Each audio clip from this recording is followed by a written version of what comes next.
Good evening, Emma Rebellato with ABC News. Senator Nick Xenophon has been forced to sack one of his candidates for the South Australian state election just hours after announcing him. The swift firing of SA Best candidate Rhys Adams was triggered after the ABC uncovered a number of photos the 26-year-old had posted on his social media account. Senator Xenophon says had he been aware of the photos beforehand, he'd never have nominated Mr Adams in the first place. ABC reporter Isabel Dayman broke the story and has this report. They were a big, happy Xenophon family at breakfast. By lunch, Finniss candidate Rhys Adams was gone, all because of this photo showing him pretending to punch a wax figure of the singer Rihanna. You do not and cannot make fun in any way when it comes to domestic violence. The pop star's then boyfriend and fellow celebrity Chris Brown was convicted of assaulting and threatening to kill her in 2009.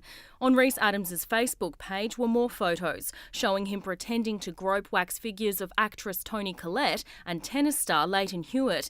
The page has since been made private. There's meant to be a process of vetting for social media. Very unimpressed, quite appalled. Nick Xenophon is quitting federal politics to lead a campaign with SA Best in next year's South Australian state election.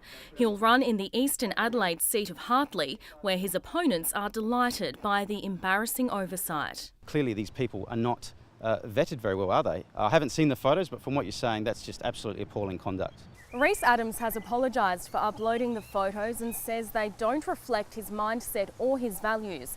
But it isn't the first time a candidate has caused problems for the Xenophon brand. Public falling outs, theft allegations and even controversial medical practices have all put him in the spotlight for the wrong reasons. I think it's fair to say that he's apologetic. He didn't do it with any malicious intent, but these are things that you cannot joke about. Isabel Dayman, ABC News, Adelaide. Good evening, Neil Cross in Adelaide with ABC News. More than 200 hospital workers could lose their jobs after health service provider Spotless lost its contract at the Flinders Medical Centre and Modbury Hospital. A different provider will take over non-clinical services at both hospitals at the end of the year. Reporter Isabel Dayman joins us from Modbury Hospital. And Isabel, what do we know so far about the decision not to renew the Spotless contract?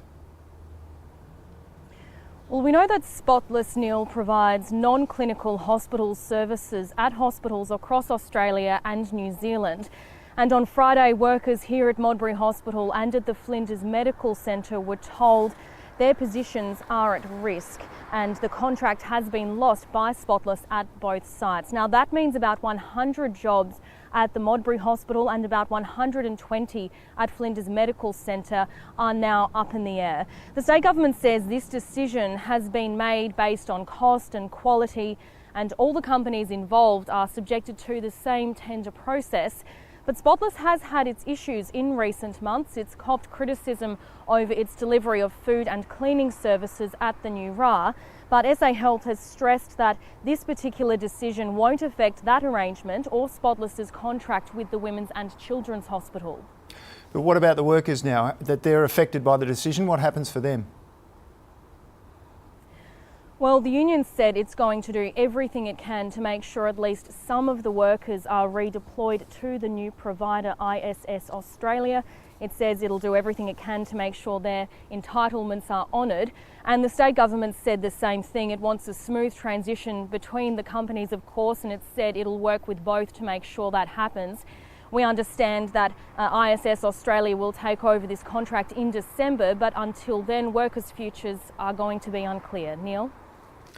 Thanks, Isabel. Isabel Dayman there reporting from Modbury Hospital. An ABC investigation has found SA Health ignored serious warnings about the way it transfers country patients.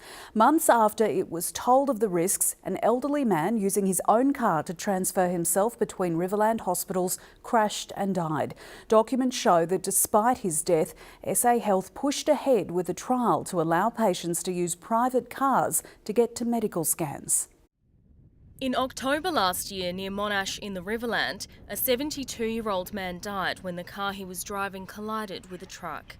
He was an inpatient at Renmark Hospital and was taking himself to hospital in Berry for head scans. Whether he should have been behind the wheel and whether his death could have been prevented are questions the health department doesn't have answers to. Where a patient or their family can drive them, it might be appropriate considering what their health issue might be. Country Health, who administer these particular services, should be doing a review and should have an understanding as to how this actually occurred and what could be done better.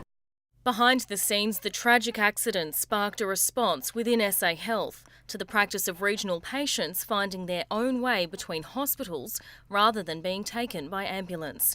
The man had been released into the care of his wife, but the ABC understands she wasn't told he shouldn't drive. Emails show a senior bureaucrat, Con Capsis, raised the alarm about the use of private cars months before the man's death. Unfortunately, several months ago, I did predict that these near misses and issues highlighted would ultimately lead to a death. The tragic circumstances in the Riverland should send a resounding message of the issues we have been raising. There should not be a different set of standards for patients in SA Health in metro or in regional areas. Patient care must come first.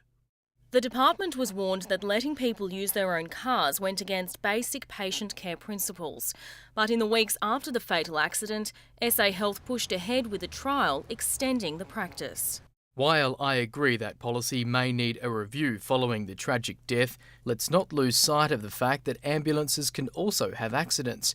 It is possible the patient's medical condition contributed to the accident. However, the policy does require that patients are risk assessed prior to a transfer. More than a year after the crash, Country Health SA says its private vehicle policy is still a work in progress, but it's confident patients aren't being put at risk.